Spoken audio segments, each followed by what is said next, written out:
Hello, welcome to an American Update. It's Monday, January 25th, 2021. I'm Edgar Montoya. On my channel, An American Update, I'll be sharing from time to time some famous quotes concerning such themes as freedom, freedom of speech, faith, capitalism, socialism, about themes and issues of the day.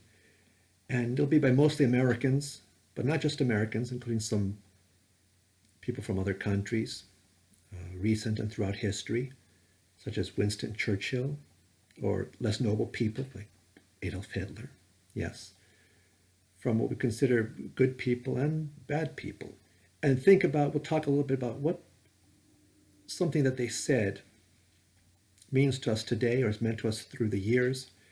I'll be sharing some reflections on those quotes, and I'd like to invite you to comment, to agree or disagree. Hopefully we like likes in our comments. So my first quote is an American quote from John Adams, who was one of the founding fathers, as well as the second president of the United States, on the subject of preserving our freedoms. And the quote goes, posterity, that means you and me, even 250 years later, the people who have followed John Adams in time. Posterity, you will never know how much it cost the present generation to preserve your freedom. I hope you will make a good use of it. If you do not, I shall repent in heaven that I ever took half of the pains to preserve it. And John Adams took a lot of pains, along with a lot of other people of his generation, along with those founding fathers. It meant a lot to them. It meant an awful lot. How much pain? Well, first, to quote somebody else, Benjamin Franklin said, to set it up properly, he said, we mutually pledge to our lives, our fortunes, and our sacred honor.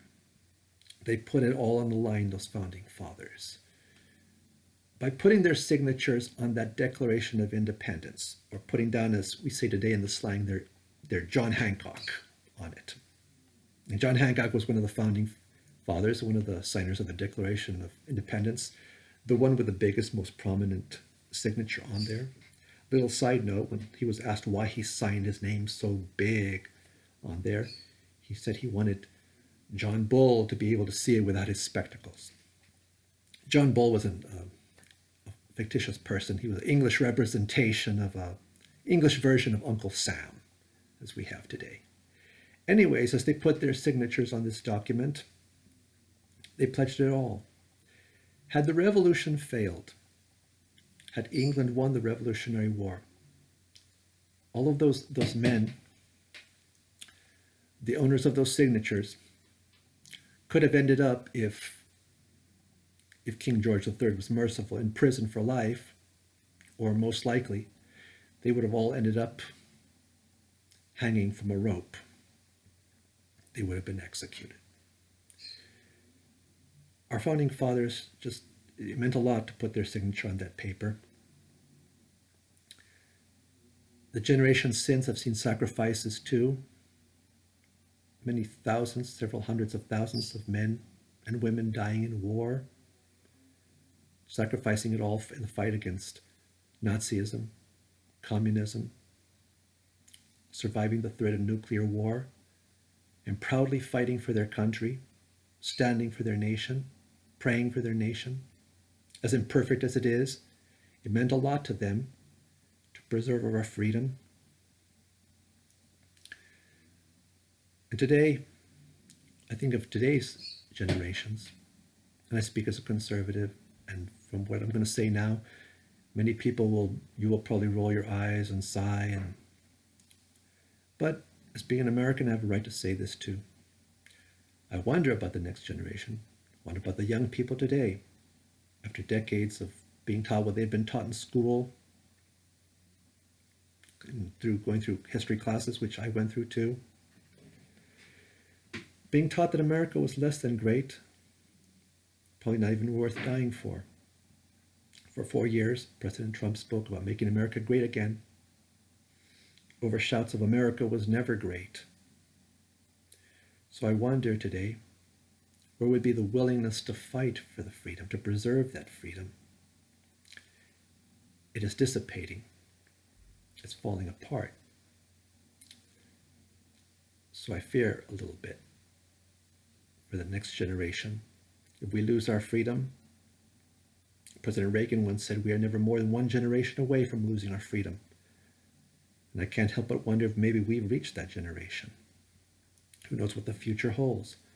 All I know is who holds the future. I put my faith in God. But I think it's going to take a lot of prayer. I wonder where we're going.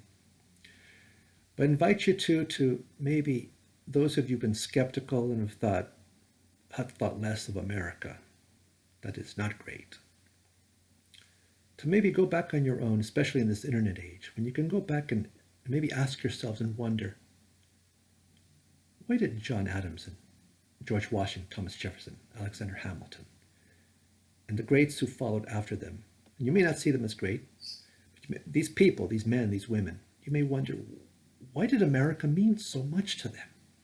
Why did it mean so very much to them? Why did they fight like they did, speak like they did, and those in positions of power decide, make decisions as they did? We may learn a lot, and we may appreciate, it would help us to appreciate this nation maybe just a little bit more, and take a second look at our freedom. Thank you for watching. I invite your comments and your likes below.